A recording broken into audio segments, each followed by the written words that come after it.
ছুটিস না, পড়ে যাবি বাবাই।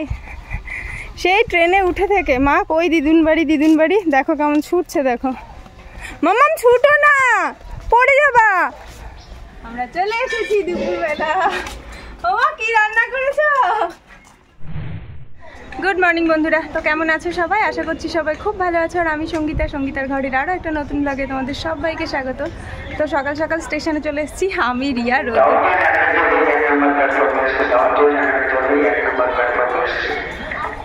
টিকিট কাটা হয়ে গেছে আর আমাদের ট্রেনের অ্যানাউন্সমেন্টও হয়ে গেল। এখন আমরা যাচ্ছি হচ্ছে মাদের বাড়ি। খুব মজা। আজকে যাওয়ার সেইভাবে ঠিক ছিল না, কিন্তু রিয়া সকাল সকাল বাড়ি যাচ্ছিল, তো ভাবলাম আমিও বাড়ি বসে কি করবো, একটুখানি ঘুরে আসি, মনটাকে ফ্রেশ করে নিই।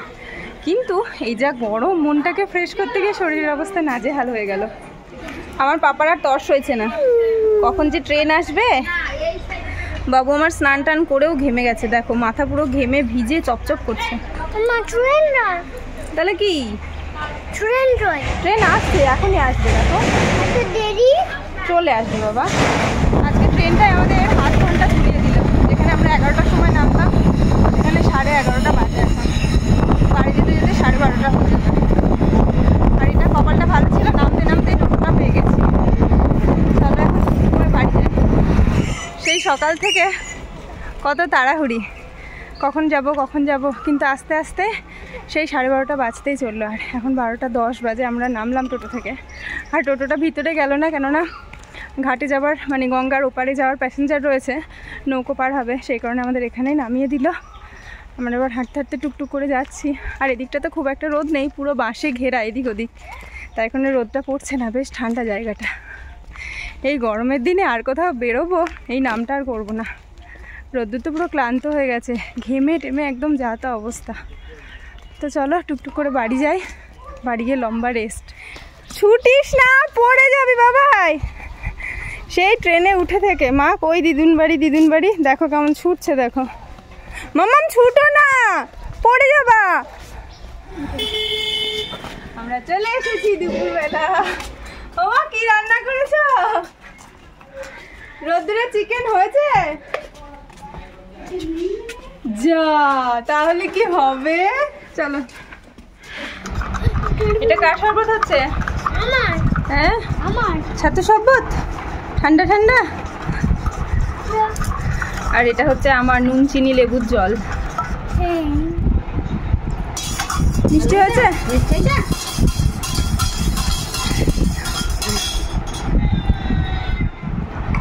এখন আমরা হাত পা ছেড়ে দিয়ে বসে পড়েছি, হাত মুখটা ধুয়ে নিয়ে। ওরে বাবা রে বাবা, ফ্যানের তলায় বসে গেছি। আর মা সবাইকে ঠান্ডা ঠান্ডা শরবত দিয়ে দিয়েছে। এই গরমের দিনে লেবুর জলের থেকে আর কিছু ভালো হতে পারে না, বেশ লাগছে খেতে। এই ছেলে এসে থেকে নিজের খেলনা ডালি সাজিয়ে বসেছে, এই দেখো। আর সাথে করে তানিয়া মিমিকেও নিয়েছে। বলছি একটু ঘুমাবি চল, কিন্তু তিনি এখন খেলতেই ব্যস্ত। মাম্মাম খেলা করতে ব্যস্ত হয়ে গেছো, একটু ঘুমাই আমরা, দিয়ে খেয়ে দে, তারপর তো বাড়ি যেতে হবে। তানিয়া মিমি খেলছে তোমার সাথে, তানিয়া মিমি খেলছে। কি করছো? কি নিয়ে যাচ্ছ এগুলো? নিয়ে যাবে কি এগুলো? কি এগুলো? মাটি। রোদ্দুরকে খাওয়াতে 3টে বেজে গেছে, আর রোদ্দুরে থালাতেই নিয়ে নিয়েছি। আজকে যেহেতু শনিবার, তাই ম্যাক্সিমামটা নিরামিষ। এখানে হয়েছে উচ্ছে ভাজা, আলু ভাজা আর পটল ভাজা। এখানে রয়েছে বিউলির ডাল, আর রোদ্দুরের জন্য স্পেশালি চিকেন কষা করা হয়েছে। ডাল ভাজা দিয়ে খাওয়া হয়ে গেছে। রোজই তো নিজে হাতে খায়, এবার মায়ের চিকেন কষা দিয়ে মা বানিয়েছে, একদম কষা কষা করে, লঙ্কা ছাড়া চিকেন কষা। খাওয়া দাওয়া করে এবার বেরিয়ে যাওয়ার পালা। আর আমার মাকে ধরে পাওয়া যাবে না, মায়ের সারাটা দিন রান্নাঘরেই কেটে যায়। তো আজকেও সেটা, আর আমরা আসলে আরো বেশি করে এটা ওটা রান্না করতে যায়। কই দিদিনকে ঠাম্পি দাও, এখন আবার বেরিয়ে যাচ্ছি। দাদাকে এবার দাদাকে দাও।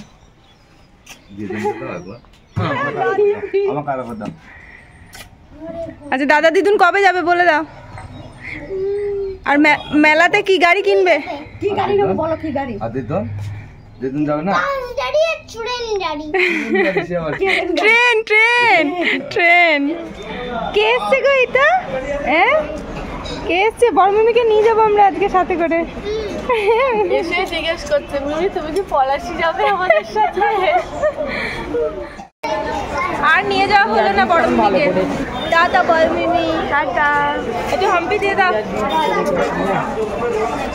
ট্রেন আর ঢুকে গেছে, এখন আমরা চলে যাবো টাটা করে। টাটা। একবেলা ছুটি কাটাতে গিয়ে শরীরের অবস্থা পুরো বেহাল, মানে আমরা তিনজনেই টলমলো খাচ্ছি। কি রোদ্দুর, কি রিয়া, কি আমি। রোদ্দুর তো একটুখানি ঘুমিয়ে নিয়েছে টোটোতে বা ট্রেনে, কিন্তু আমাদের অবস্থা তো একদম কাহিল হয়ে গেছে। বাড়ি এসে ভালো করে ফ্রেশ হয়েছি, মাথায় জল দিতে পারলে ভালো হতো, কিন্তু এই রাত্রিবেলা মাথায় জল দিলে আর এক বিপদ হবে, তো সেই কারণে একটু কষ্ট করে থাকতে হবে। তো খুব ক্লান্ত লাগছে জানো তো, ভাল লাগছে না। তো ভাবলাম একটুখানি চা খেলে যদি ভাল লাগে, সেই কারণে একটুখানি চা বসিয়েছি। চাটা খেয়ে দে, তারপরে দেখি কতটা এনার্জি ফেরে। চা খেয়ে আর একটুও বসিনি, কয়েকটা রুটি সেঁকে নিলাম।